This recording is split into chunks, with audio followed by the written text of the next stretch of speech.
Well, first of all, buying your first home is frightening. It's kind of a scary experience when you think about the fact that you're committing yourself to a monthly obligation into that home for a number of years. And the fear that people have is, what if I can't make the mortgage payments? What if I don't like the home that I move into or don't like the neighborhood? What if I lose my job? So there's a whole lot of factors that play into it.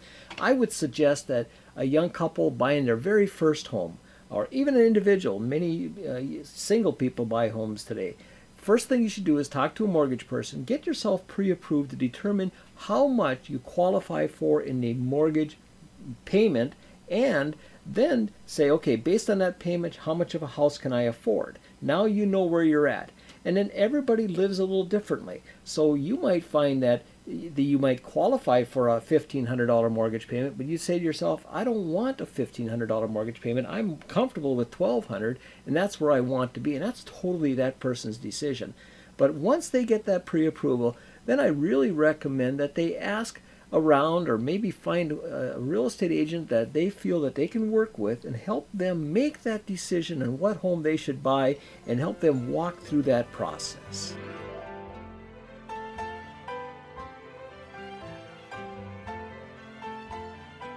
I think it's really important. I think that especially for a first-time home buyer, you want somebody that really understands how scary this is, and that you really don't have a clue what's going on, and you have to have trust in that person that's working with you. And I think good questions to ask a realtor is, do you work with a lot of first-time home buyers? How many transactions do you do a year? Are you comfortable with us if we take a lot of time? Are you going to be available to answer our questions? And these are the kind of things that I think are really important when you're buying your first home. And also, I think a good thing to do is ask for some references. Maybe some names of the last 5, 6, 7 people that they bought, that agent worked with, to determine if they felt they had a good experience.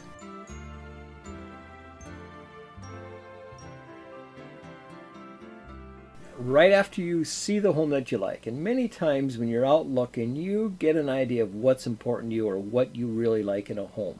So let's assume that you come into this home and you say to your realtor, this is it. This is the home we want to buy. We're really interested. What do we do next? And the realtor then will sit down with you, draw up a bunch of paperwork. Sometimes those documents are 20, 25 pages long because there's disclosures that have to be presented. There's documentations on the type of financing you're going to use, and just a whole lot of paperwork that needs to be done. So then after that is all taken care of, it takes maybe an hour or so to go through that paperwork, sign everything. Then it's the real estate agent's responsibility to get that document to the other real estate agent, if there's another real estate agent involved, who gets it to the seller, and then the seller reviews it and determines if they're interested in selling the property for that price or those terms that the buyer's offering. And if they are, then you bought yourself a home.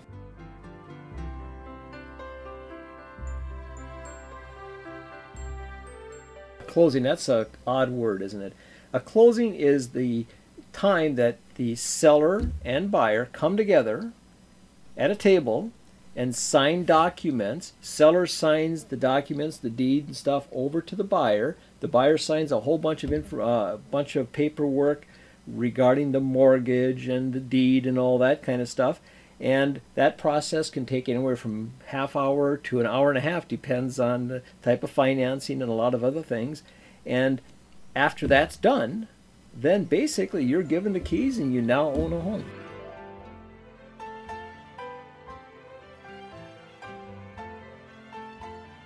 What they need at closing, of course, is the money order for the amount of down payment and closing costs that they might have.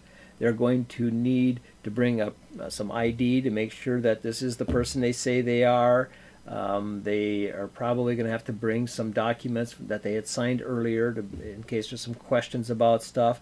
I always highly recommend just before that time that the buyer walks through the home one more time just to make sure that everything is the way it was before they bought it. Make sure there's no holes in the wall, or that the well or the water works and everything like that. So when they come to closing, they are pretty well informed ahead of time by the title company, maybe their real estate agent, maybe their loan officer, of what they need to bring to closing. So they're pretty well prepared when they come.